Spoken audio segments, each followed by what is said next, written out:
Tell You're me. only you're only as strong as your weakest link, and Okay, say more. your weakest link is your people. We could be having the best of firewalls, the best of technology. Yeah, have people. The first compromise that they look for is people. So it's extremely important that we make security awareness training a mandatory sort of item that needs to be addressed in every level. It's not just for the SOC team. Every employee of a company is a security person, whether we like it or not. This episode of the Channel Angle, we are talking to an amazing, amazing leader from Acronis. I hope y'all enjoy the conversation.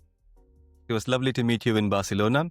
And I think it was a really good event, MSP Global. We had the chance to meet up with so many fantastic MSPs and a lot of vendors, learn about what their next steps are, where the market is going, and then also, most importantly, also understand about Acronis and what we have had planned for 2026 and beyond. So yeah, it was lovely to meet you there, and I'm really glad that we had this opportunity now to sit down and have a proper chat and double click on some of the topics that could be of interest to your audience. With regards to my introduction, yes, Subramani Rao, you can call me Subbu. I've got a MSc Computer Security, so I've got a security background, and I work for cybersecurity vendors, both on like data center side, cloud security, and user security. I've done the entire spectrum. So this is something that I've been doing for the last 15 years. So I'm really, really passionate about cybersecurity. And here in Acronis, my job is to lead up cyber resilience. So getting our MSPs and end customers to think beyond cybersecurity and what cyber resilience truly means to them and how it can help them and their end customers. So that's my role here in Acronis. So let's talk about like the evolution of cybersecurity and from being a purely technical function, how has how has things moved from a purely technical function to now organizations that are building trust and reputation and long-term business strategy? So if you look at cybersecurity and even broadly in the IT landscape, you have these waves like every 3 to 5 years. Some are smaller ones and some can be humongous, which completely transforms the way how IT and cybersecurity works. And even the relationship between humans and technologies, that in itself is altered every few years. And then we had this wave of cloud migration. And after that, we had things like SD-WAN, SASE, and then there was zero trust, especially during COVID times, because we all had to work remotely and we had VPN clients, but that wasn't enough. We wanted something more than just a VPN client, which does like identity check. So zero trust was a huge concept back then. So yeah, every few years you have these waves. And right now we are lucky to be able to witness and experience this AI wave. And I'm curious like yourself and your listeners to see where this takes us. But I can see there is endless possibilities with some exciting outcomes. But there's one thing that I would say, we can have all sorts of technologies and stuff. But with regards to cybersecurity, there is something that is absolutely fundamental. So if you look at the triad of cybersecurity, it's called the CIA triad. So on one side, you've got confidentiality, Mhm. integrity, and availability. So that's the three pillars which holds up cybersecurity. And people say the opposite of confidentiality is disclosure. The opposite of integrity is alteration. And the opposite of availability is disruption. So Mm. build a CIA and don't be a dad. Yeah. That's so good. That's so good. So let's talk about AI and automation and what that means for the solution provider and the MSP community. As we're moving into a space that AI is being utilized more for threat detection and risk analysis, what are some things that you see that solution providers going into 2026 should be looking at in order to make sure that their cybersecurity protections and their AI compliance are lock and key and in lockstep? Percent. So let's just look at the evolution of how we've transformed in the last few years with regards to AI, right? So let me break this down into three segments. So one, let's look at user security, and then there is device security, and then there is network security.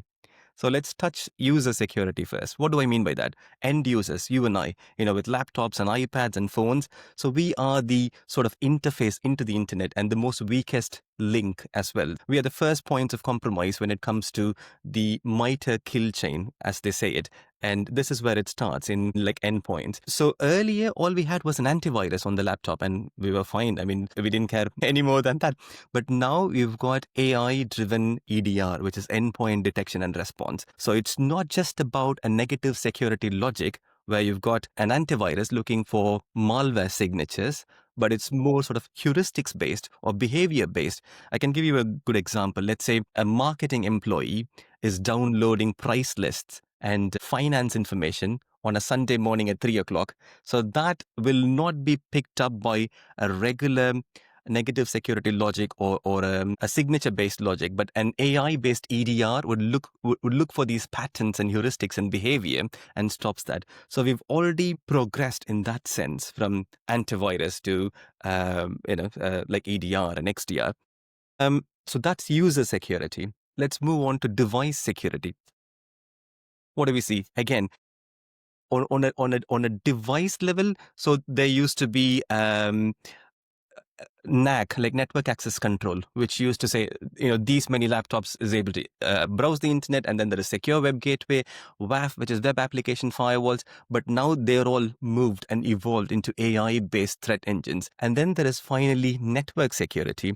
Back in those days, we used to have firewalls and switches and routers, which literally just did traffic routing and punch holes on the firewalls to block and allow traffic. But it's moved on to SASE, Secure Access Services Edge, and SD-WAN, which is software-defined WAN, which automatically defines which network and route or path that I should be taking for the most secure way to be able to reach my resource.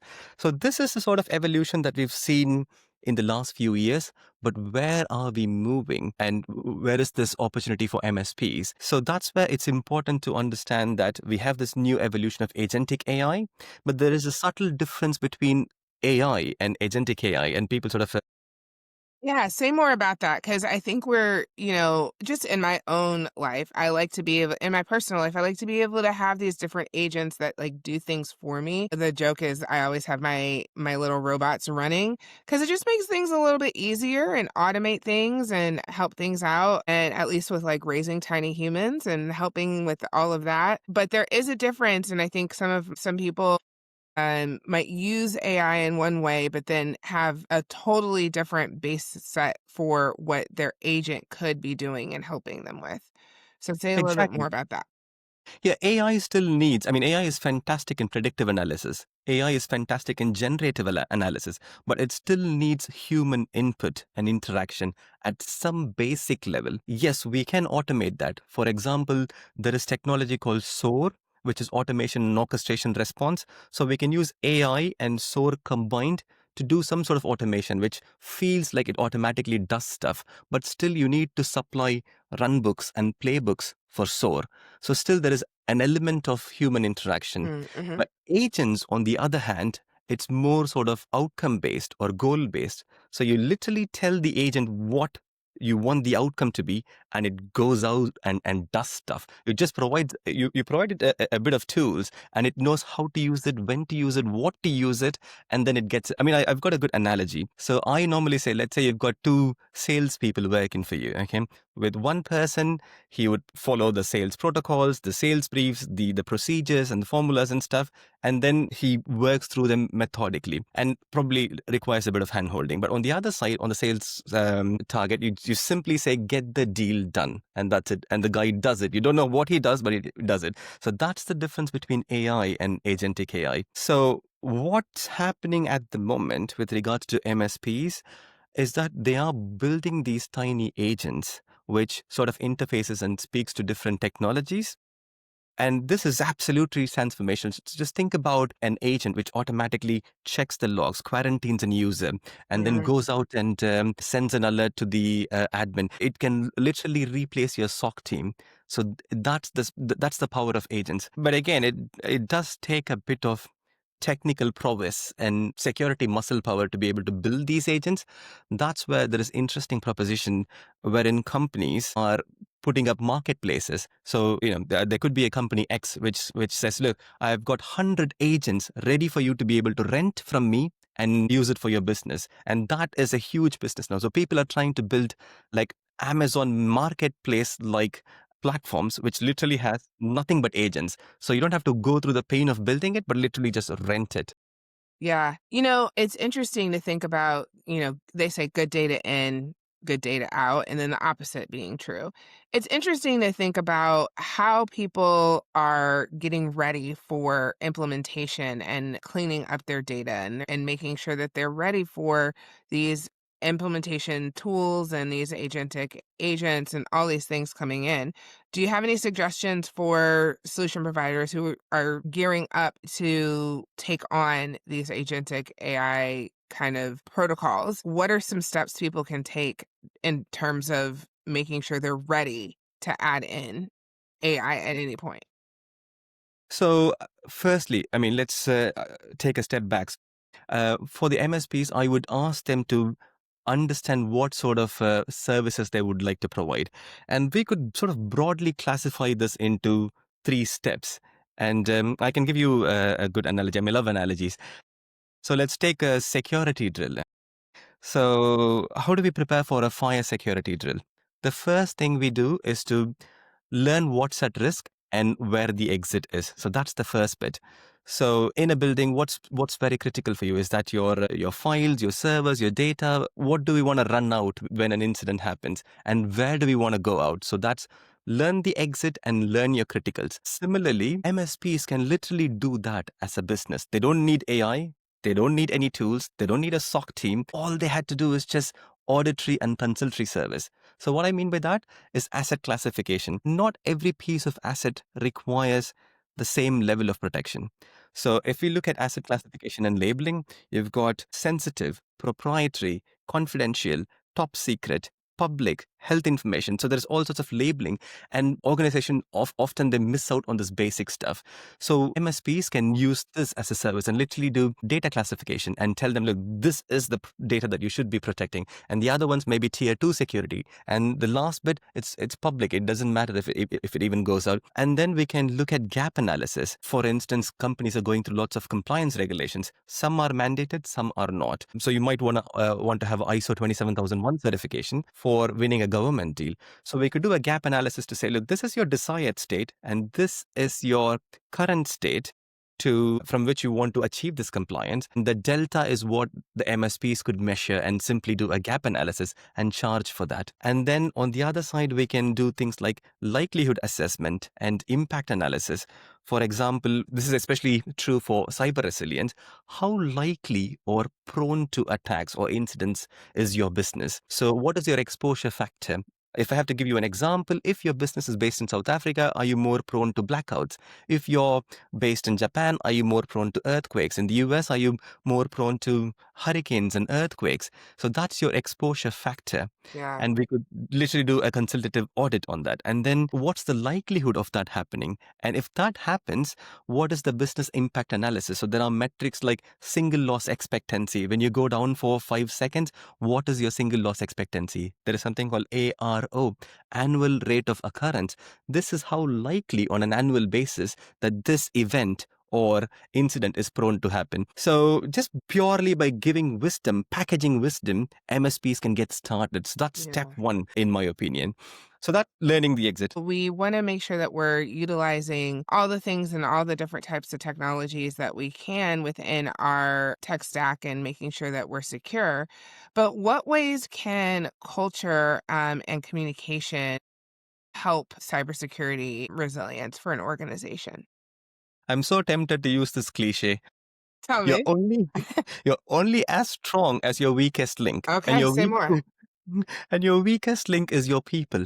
So Mm, we could be having the best of firewalls, the best of technology. but if you don't have people, Exactly. If you look at the MITRE kill chain, which is the framework that the attackers use to sort of scan your networks, your environment, and to find a starting point, it could be a rootkit or any sort of malware to begin the ransomware attack. The first compromise that they look for is people.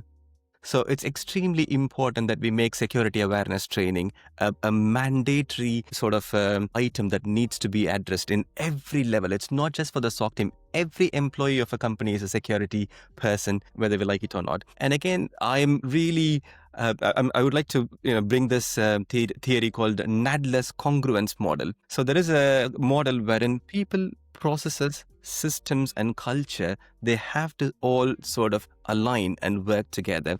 If one of this pillar falls out, then the whole company falls out.